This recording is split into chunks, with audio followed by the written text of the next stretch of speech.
नमस्कार दोस्तों, stock market studies में फिर से एक बार आपको बहुत-बहुत स्वागत है। तो आज मैं फिर से आपके सामने कुछ इंपॉर्टेंट कंपनी का अपडेट शेयर करने वाला हूँ। तो इस वीडियो को पूरा लास्ट तक देखिएगा और अभी तक आपने चैनल को सब्सक्राइब नहीं किया तो जरूर कर लीजिएगा। कंटिन्यूअसली इन्फॉर्मेशन और अपडेट्स पाने के लिए चैनल के ऊपर बने रहिएगा। तो चलो देख लेते हैं कौन सा कंपनी है। फर्स्ट कंपनी जिसका नाम है मोतीलाल ओसवाल फाइनेंशियल सर्विसेज। देखिए मोतीलाल ओसवाल फाइनेंशियल सर्विसेज आप सभी जानते हैं एक स्टॉक ब्रोकिंग कंपनी भी है, साथ ही साथ एक एनबीएफसी भी है, नॉन बैंकिंग फाइनेंशियल कंपनी भी है, क्योंकि इसका नाम में ही आपको देखने को मिलेगा फाइनेंशियल सर्विसेज। तो बेसिकली इस कंपनी का अगर पीआर कंपनी के बारे में बात करूं, आप देख सकते हैं stock commodity broker and financial investor, मतलब फाइनेंशियल इन्वेस्टमेंट। तो उनमें कंपनी टॉप रैंकिंग में है, क्योंकि एंजल वन इसी सेक्टर के से बिलोंग करने वाला कंपनी है, मगर एंजल वन को टक्कर देकर भी कंपनी नंबर वन में पहुंच चुके हैं। तो बेसिकली मोतीलाल ओसवाल का मार्केट कैप सबसे ज़्यादा है और कंपनी बहुत पुराना कंपनी भी है। कंपनी के जो बिजनेस स्टार्ट हुआ था 1987 में, तो एक पुराना ट्रस्टेड कंपनी बन चुके हैं। तो कंपनी के 500 से भी ज़्यादा स्प्रेड नेटवर्क क्लाइंट्स भी है और 2500 से भी ज़्यादा बिजनेस लोकेशंस है।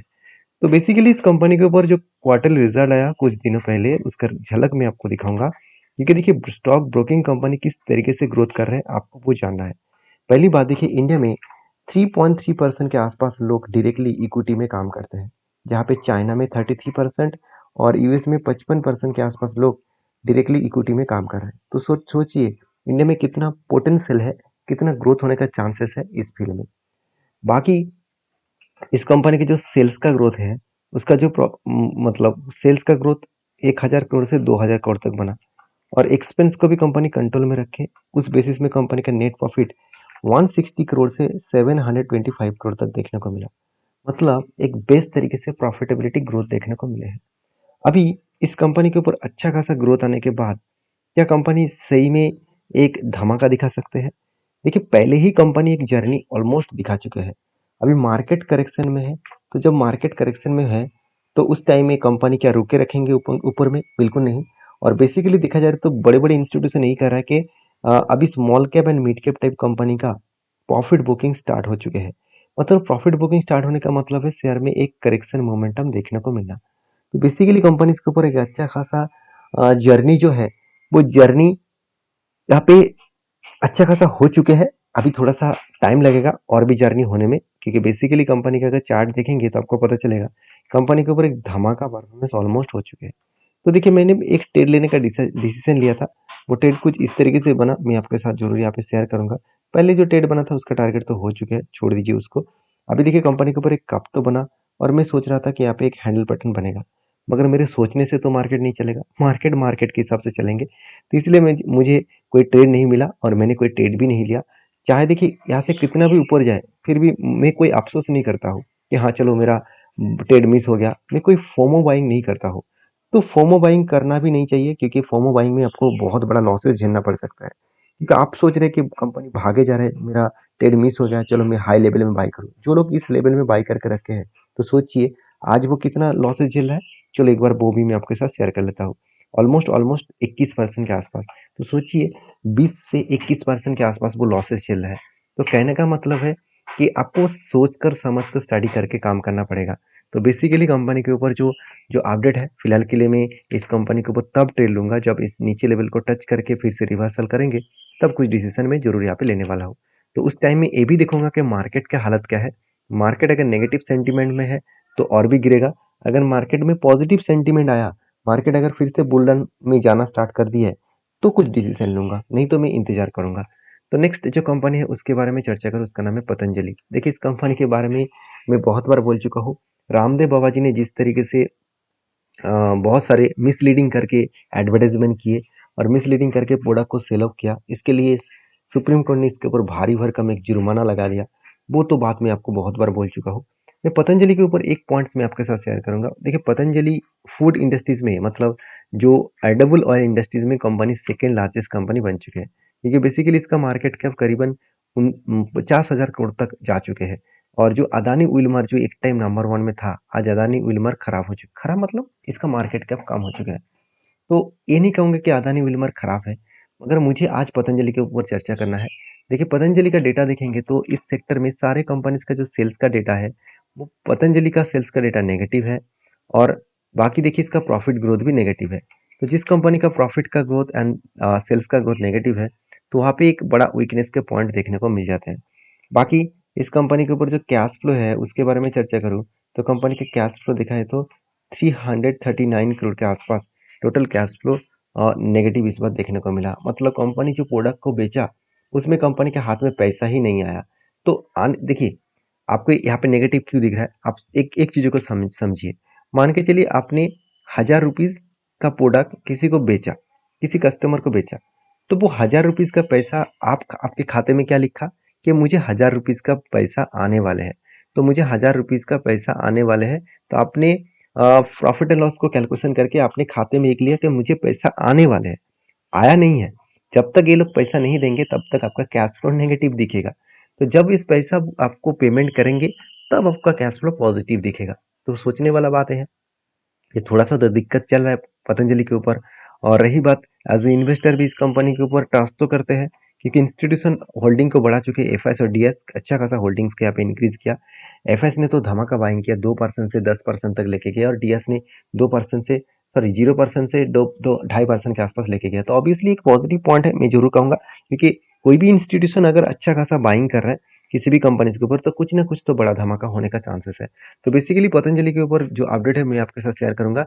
Indians Patanjali foods biggest Nifty mid cap 100 losers, मतलब अभी बताया जा रहा है कि पतंजलि सबसे जो मिड कैप 100 कंपनी है उनमें से सबसे लूजर के सेगमेंट में कंपनी का नाम देखने को मिलेगा, क्योंकि मिड कैप कंपनी जिस तरीके से भागा है उस तरीके से पतंजलि का तेजी देखने को नहीं मिला। तो इसलिए इस निफ्टी मिड कैप इंडस्ट्रीज में लूजर के नाम में पतंजलि का नाम देखने को मिल जाएगा। तो बेसिकली पतंजलि का जो चार्ट पैटर्न है उसके ऊपर मैंने जो ट्रेड लिया था वो ट्रेड मैं आपके साथ शेयर करूंगा।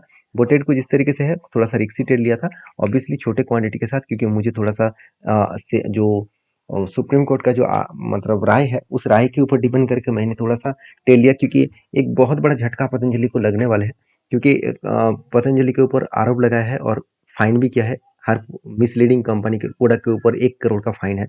तो बेसिकली कंपनी के ऊपर देखिए काफी ध्यान पैटर्न्स बना, फाइनली ब्रेकआउट होने के बाद ऊपर तो जाने की कोशिश कर रहे थे, फिर भी नीचे भी आ गए। तो देखिए डिपेंड करेंगे मार्केट के ऊपर, तो मार्केट किस तरीके से रिएक्ट करता है। अगर ऊपर गए तो ऑलमोस्ट 2067 रुपीज के आसपास मैं टारगेट लूंगा।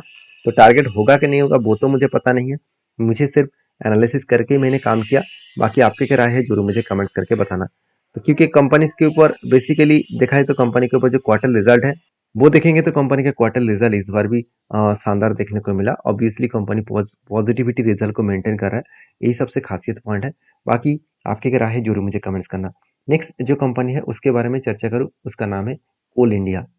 देखिए कोल इंडिया आप सभी जानते हैं एक पीएसयू कंपनी है। जो लोग सोच रहे थे कि कोल इंडिया कभी भी प्रॉफिट ही नहीं देगा, क्योंकि जब से इस कंपनी स्टार्ट हुआ तब से लेकर 2020 तक कंपनी लॉसेस ही दिया। एक्चुअली कंपनी लॉसेस नहीं दिया, कंपनी इतनी ज्यादा डिविडेंड पे आउट किया जिसके चलते कंपनी का जो मार्जिन है वो कम हो गया, मतलब करंट प्राइस जो है उसको एडजस्टमेंट किया गया। तो बेसिकली कंपनी अभी अच्छा खासा रिटर्न भी जनरेट किया।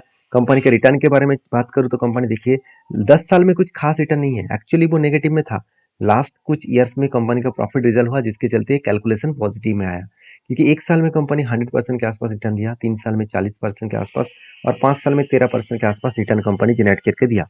और बेसिकली कंपनी का जो सेल्स का ग्रोथ है वो अभी पॉजिटिव है, उतना खास नहीं है, मगर प्रॉफिट ग्रोथ बहुत शानदार देखने को मिले, रिटर्न ऑफ इक्विटी भी बहुत शानदार है। अभी ये देखना है कि कंपनी का क्वार्टर रिजल्ट किस तरीके से रिप्रेजेंट किया। देखिए पिछले सालों की तुलना से कंपनी की इस बार सेल्स थोड़ा सा कम हुआ। देखिए कोल का जो डिमांड है वो बहुत पीक लेवल में है, बहुत हाई है, मगर इंडस्ट्री थोड़ा सा चेंज हो रहा है। अगर सोलर प्रोजेक्ट और ग्रीन प्रोजेक्ट, हाइड्रोजन प्रोजेक्ट अगर कंटिन्यूसली ग्रोथ करे तो जो कोल का जो डिमांड है वो धीरे धीरे करके कम होता जाएगा, क्योंकि गवर्नमेंट का टारगेट है कि 2047 में जो कोल का जो मतलब जितने सारे थर्मल पावर है इस कोल के माध्यम से जो चलते हैं उसको बहुत हद तक कम करेंगे। देखिए जीरो करना तो इतना आसान नहीं होगा, जो जीरो कर भी नहीं पाएंगे, तो इसके लिए बहुत हद तक कम करने के लिए इस तरीके से कुछ डिसीजन लिया गया है। तो बेसिकली कंपनीज के ऊपर इस बार भी अच्छा खासा रिजल्ट आया, अच्छा खासा कंपनी प्रॉफिट भी जनरेट किया। हाँ पिछले क्वार्टर्स को कंपनी बीट नहीं कर पाया, मगर पिछले ईयर को कंपनी अच्छी तरीके से बीट किया, तो एक पॉजिटिव पॉइंट है इस कंपनी के लिए। बाकी इस कंपनी के ऊपर एज ए इन्वेस्टर, प्रोमोटर से लेकर एफएसडीएस पब्लिक, हर किसी व्यक्ति ने इस कंपनी के ऊपर निवेश किया। सबसे ज़्यादा इन्वेस्टमेंट डीएस के पास है, और डीएस का मतलब है लाइफ इंश्योरेंस कॉर्पोरेशन, सबसे ज़्यादा इन्वेस्ट किया करीबन 10% के आसपास। तो बेसिकली इस कंपनी के ऊपर जो टेक्निकली चार्ट पैटर्न है वो मैं आपके साथ शेयर करूँ तो कोल कोल इंडिया के ऊपर बहुत लंबा एक जर्नी आपको देखने को मिलेगा। देखिए मुझे एक जो ट्रेड मिला था बहुत शानदार तरीके से एक टारगेट मिला। यहाँ पे मैं बात करूँ तो कप विद हैंड पैटर्न्स बना, चार्ट थोड़ा सा लोडिंग होने में टाइम लग रहा है। हाँ, थोड़ा सा लोडिंग होने में टाइम लग रहा है, कोई बात नहीं। आप चार्ट तो देख लीजिए, यहाँ पे कप विद हैंड पैटर्न्स बना और फाइनली इसको ब्रेकआउट करने के बाद कितना तगड़ा जर्नी किया और 58% का रिटर्न दिया, और वो भी कितने कम दिनों में आप खुद ही देख लीजिए। एंटी लेवल से अगर टारगेट लेवल तक देखूँ तो सिर्फ 150 दिनों में कंपनी आपको 60% मुझे रिटर्न जनरेट करके दिया। तो बेसिकली कंपनी अच्छा खासा रिटर्न देने के बाद फिर से एक पैटर्न क्रिएट करने के लिए तैयारी कर रहे हैं, और मुझे लगता है फिर से एक बार कप विद हैंडल पैटर्न्स बनने जा रहा है, क्योंकि यहाँ पे जो पैटर्न क्रिएट हो रहा है वो कब बनेगा, और उसके बाद अगर हैंडल पैटर्न क्रिएट करे तो मैं फिर से एक बार ट्रेड लेने के लिए तैयार रहूंगा। बाकी आपकी क्या राय है इस कंपनी के ऊपर जरूर मुझे कमेंट्स करके बता सकते हैं। नेक्स्ट जो कंपनी है उसके बारे में चर्चा करूँ, उसका नाम कौन सा है? उसका नाम है, आप देख सकते हैं, उसका नाम है मोतीलाल ओसवाल फाइनेंशियल सर्विसेज। जिस कंपनी एक बहुत बड़ा अपडेट देने वाला है, क्योंकि कंपनी फिर से एक बार अनाउंसमेंट करने जा रहे हैं, वो भी बोनस का। सॉरी, कंपनी एक बार नहीं, पहली फर्स्ट टाइम कंपनी बोनस देने जा रहा है 1:3 रेशियो का। तो 1:3 रेशियो का बोनस का डेट अभी तक अनाउंसमेंट नहीं किया गया है, तो जल्द से जल्द इसका डेट आएगा, क्योंकि हर 3 शेयर के बदले आपको 1 शेयर मिलेगा। तो जो लोग बोनस पाना चाहते हैं तो इस कंपनी के ऊपर रिसर्च करिए, उसके बाद काम करिए। वीडियो में जानकारी अच्छा मिले तो प्लीज़ लाइक करिए। मिलते हैं नेक्स्ट वीडियो में। और हाँ, ये वीडियो टोटली एजुकेशन पर्पस में था। मैं कोई सेबी रजिस्टर्ड पर्सन नहीं हूँ, तो मैं आपको कोई भी बाय सेल का रिकमेंडेशन नहीं कर रहा हूँ। तो प्लीज़ अगर काम करना है तो सारी चीज़ों को समझ कर, सीख कर आपके सेबी रजिस्टर्ड एडवाइजर के साथ बातचीत करके काम करिए।